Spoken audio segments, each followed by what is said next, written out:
Hoje, a França começa uma nova etapa de desconfinamento. Lojas, cinemas, bares, restaurantes e museus vão poder reabrir.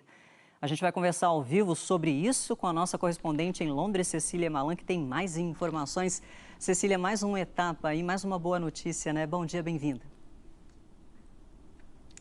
Sim, Michele, bom dia para você, bom dia a todos. Olha só, a gente já viu esse filme antes, né? A reabertura de atividades que permitem uma convivência social maior, mas dessa vez a expectativa é que o progresso seja irreversível. Em Paris, muitas lojas até enfeitaram as vitrines para essa reabertura. No caso dos bares e restaurantes, a medida só vale para os estabelecimentos que têm mesas ao ar livre, mas isso é uma característica dos charmosos cafés franceses e já é um alívio para os donos que enfrentaram mais de 6 meses de fechamento. Nos cinemas, teatros e museus, a capacidade será limitada e o distanciamento social mantido, como uma forma de tentar amenizar os danos provocados na cultura, o primeiro setor a fechar e o último a reabrir.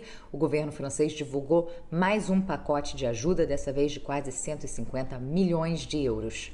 O toque de recolher na França também diminui 2 horas a partir de hoje, agora não começa mais às 7 da noite, e sim às 9 e deve acabar de vez no fim de junho.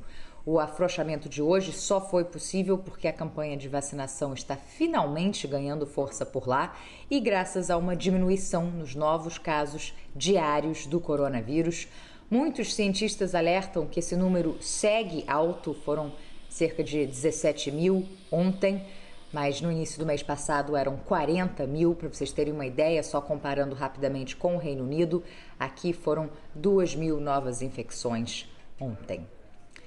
E a gente termina falando agora do drama da crise migratória no território espanhol de Ceuta. O governo mandou reforço militar depois que mais de 8 mil marroquinos chegaram ao local na costa da África. O primeiro-ministro espanhol, Pedro Sánchez, está no local para acompanhar essa crise de perto. Vamos ver mais detalhes na reportagem de Rodrigo Carvalho.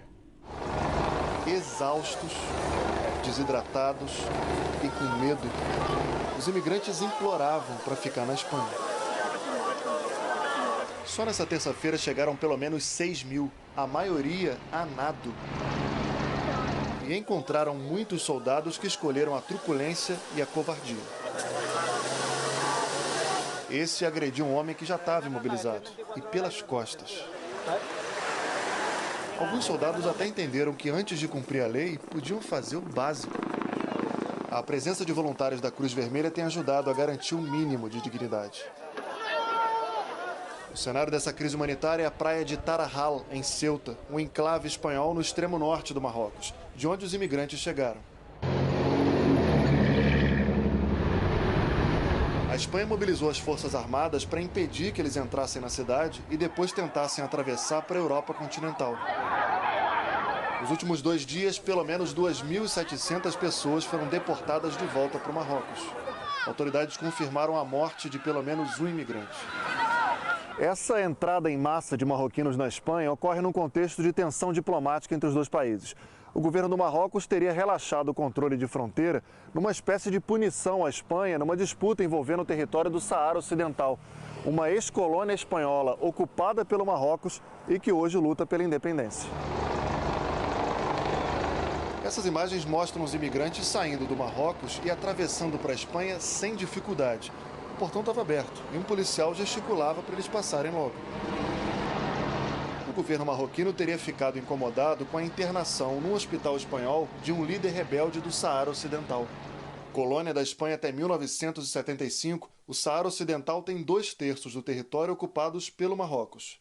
O terço restante é controlado por rebeldes que proclamaram independência com o apoio da Argélia e exigem a posse de todo o território. A região vive num limbo. A ONU não reconhece a soberania nem de marroquinos e nem dos nacionalistas. A Espanha argumenta que ajudou o rebelde por razões estritamente humanitárias, por solicitação da Argélia. A crise continua. No meio desse embate diplomático estão 1.500 adolescentes e até crianças, inclusive bebês. Matérias assim são tão importantes, Michele, para nos lembrar que inúmeros conflitos e dramas continuam mundo afora. A pandemia, às vezes, nos faz esquecer.